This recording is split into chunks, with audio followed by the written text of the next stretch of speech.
So in this video, I can't even speak today. Hey guys, it's Kesara, and today I'm going to be doing my most anticipated releases for spring 2022. In my last most anticipated releases video, I did include the month of March in it, even though it was for winter, and that was because I didn't have as many anticipated releases. So for this video, I'll be including April, May, and June, but I may be splitting up June a little bit, including more books for June in my next video. I haven't decided yet, but I am really excited for a lot of books coming up this spring. And one thing I really like about spring is most of the books during this time period are happier books. So I'm really excited for that. And let's just get into it. So we're gonna start this all off with my most anticipated releases for April. And the first one is probably the one that I'm anticipating the most, and that is The Jade Setter of Janloon by Fonda. So this is actually a novella that's set in the Greenbone Saga world, which I don't know anything about this book other than that, but I just love the world. It's an Asian inspired world that is urban fantasy, but at the same time, it has a very high fantasy feel to it, especially where the magic is concerned, because different than any other urban fantasy magic that I've ever read. And that trilogy in general, I literally just finished it. I think it was in the beginning of February. I literally just finished it at the beginning of this year, and I loved every second of that series. It's one of my new favorite series of all time. So I'm just a fan for life at this point, so I want to read everything that's set in this world. So I'm really excited to get more Greenbone Saga content, and I have absolutely no idea what this book is about, but I will definitely be reading it, and I'm super excited about it. So the next book in April that I'm excited for is Fevered Star by Rebecca Roanhorse. So this is the sequel to Black Sun by Rebecca Roanhorse, which I read last year, like right after it came out, and I was a little bit skeptical when I picked it up just because I had previously read another book by Rebecca Roanhorse, Trail of Lightning, which I liked but didn't love, and I was annoyed by the way some of the things happened. But what I didn't realize at the time, the Trail of Lightning is actually urban fantasy, which I generally don't like urban fantasy, but this is high fantasy, and it's high fantasy that is inspired by pre-Columbian Native Americans, which is just incredibly interesting because I've never really read anything else like this. I will say I was slightly disappointed by the first one because when I was thinking pre-Columbian Native Americans, I was thinking like Mayan and Aztecs, and this book is a little bit more of like North American Native Americans rather than like Central and South American, but at the same time, it's still really good. I love the world building. I will say I was a little bit disappointed with the first book also, just because it felt like it got cut a little bit short and it ended on a cliffhanger, but I did do a full review on it, so if you wanted to see that, I'll link it in the description. But I am still really excited to read the next one in the series. I may or may not reread the first one in anticipation of the next one, but I feel like that one has stuck with me well enough that I'm just ready to read Fevered Sun, and I'm excited to see where it is. I hope that the cliffhanger is something that's a lasting consequence, but based off of the plot of the last one, I'm not sure that that is the direction this series is going. So while I am really excited for this, I am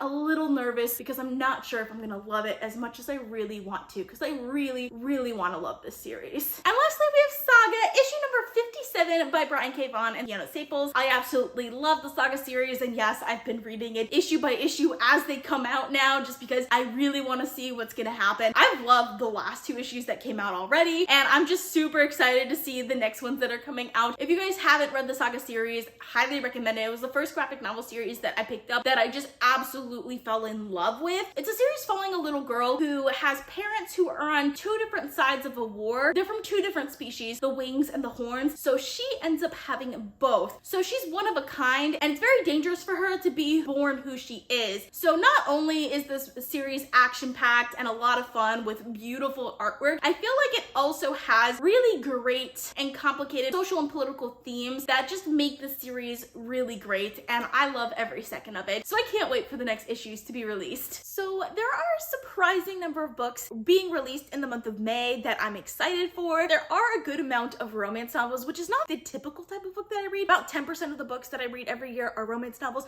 so it's still a good chunk. But generally, I feel like I read more new releases when it comes to romance, so they're disproportionately represented on these release videos, so I'm gonna start with those romance novels. First one that I'm really excited for is the Emma Project by Sonali Day. So this is the next book in a romance series that I've been reading. It started with Pride and Prejudice and Other Flavors, and they're all Jane Austen retellings, which I love Jane Austen, and I loved the first one so much. It is really hard for me to get a good Pride and Prejudice retelling, and that one is done so well in a very unique way. It definitely takes the ideas of Pride and Prejudice and then makes it its own. And I've read the other books in this series as well and have loved them. Not as much as that first one though, but then again, I don't love any other Jane Austen novels as much as Pride and Prejudice, so that's probably why. And just knowing the characters that are going to be involved in this one versus some of the other characters, I feel like this one could potentially be one of my favorites, and I'm really excited for it. Also, I really like that this is following Indian American characters, so I kind of identify with them a little bit more than other characters, even though like I've never been to India or anything like that, and these characters have. It's still really interesting to see characters like this represented in American fiction. Next, we have Book Lovers by Emily Henry. So I've read 2 books by Emily Henry before, Beach Read and The People We Meet on Vacation, and I really enjoyed both of them. I feel like what's interesting about her books is I feel like I learn something every time I read them. Not like profoundly, but it's more than just like your typical romantic contemporary, and because of that, I am really excited for her next novel. I don't know anything about this other than it's written by Emily Henry, but I've read other books by her and really love them so far, so I'm really excited to read her latest. And the next one that I want to talk about is kind of a mix between fantasy and romance, and that's Charmed by Tracy Wolff. So I don't know if this is the next book in the Crave series or if it's like a story before that. I don't really know. There's a 3-month period between the first book and the second book that our main character has no memory of, and in the description of this one it says that it's going to be unraveling that 3-month period, which makes me really excited because it's been a mystery this whole entire time. It's following a couple that I actually really like. I really like their relationship, and I'm really interested in seeing how it all started to begin with. So yeah, really excited for that. I am currently reading the 4th book in this series, Court, and I'm enjoying it as well. I am really surprised by this series because I did not expect to love this series at all, because it's often compared to Twilight. It's kind of like that paranormal vampire romance, but it has a lot of other world building features to it. It's kind of almost like a mix between like Twilight and Harry Potter, which is like just weird to say, but with a better main character. So I don't know.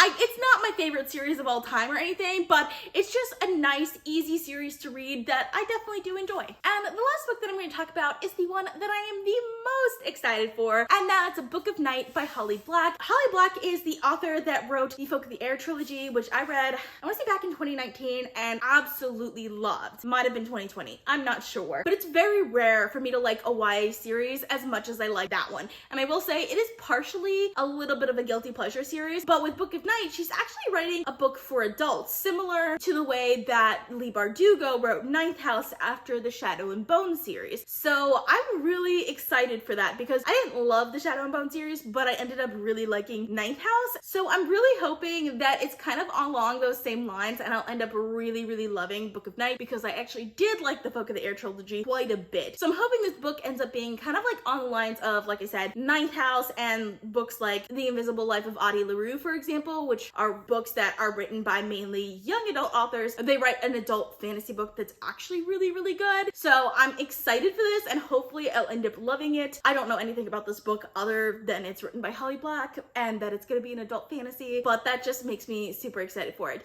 These are the types of books that I like to go into a little bit blind also, because they end up being really great surprises when I end up loving it. Or I'll just DNF it and I won't care because I didn't get super invested into it. But I am actually kind of invested into this a lot just because I haven't read a whole lot of books by Holly Black, and she did write one of my favorite YA series. So I actually don't have that many books in June that I'm excited for, but the ones that I am excited for, I'm actually really excited for. So I'm gonna start with the one that I'm a little less excited for, and then we'll get to the one that like is probably my most anticipated release of this entire video. So the first one that I'm gonna talk about is The Martyr by Anthony Ryan. So this is the sequel to The Pariah, which I haven't read yet. I know, bad. I do have the ebook of this book and I've been meaning to get to it for the longest while, but I just keep getting distracted by like so many other books. So I do do still have to read that one before I get to the Martyr, but I've heard really, really great things about the series so far. I've heard that the Pariah in general is one of the best books Anthony Ryan has written, and I've read several books by Anthony Ryan now, and I've loved all of them so far. So I'm really excited for this series, and hopefully I'll end up loving it. Hopefully I can get to it by June. I don't know if I will, just because the Pariah is the first book and it's like 800 pages, and then the Martyr I'm sure is just as long. So I don't know if I'm gonna get to it by June, but I'm definitely gonna get to this series by the end of the year, and I'm just really, really excited for it. I don't know anything about the series in case you're wondering, but Anthony Ryan writes like somewhat politically motivated, like high/grimdark fantasy, and I'm just there for it 100% of the time. So really excited to get to a new series by him. And then the book that I'm probably the most excited for on this entire list is Locklands by Robert Jackson Bennett.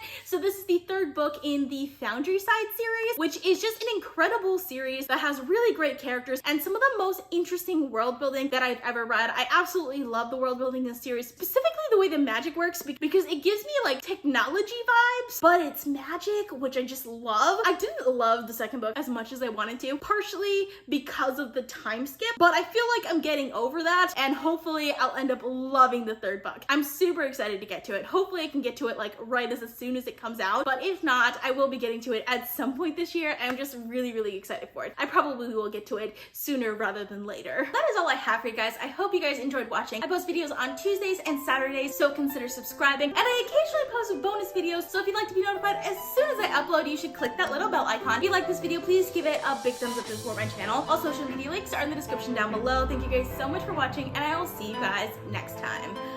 Bye!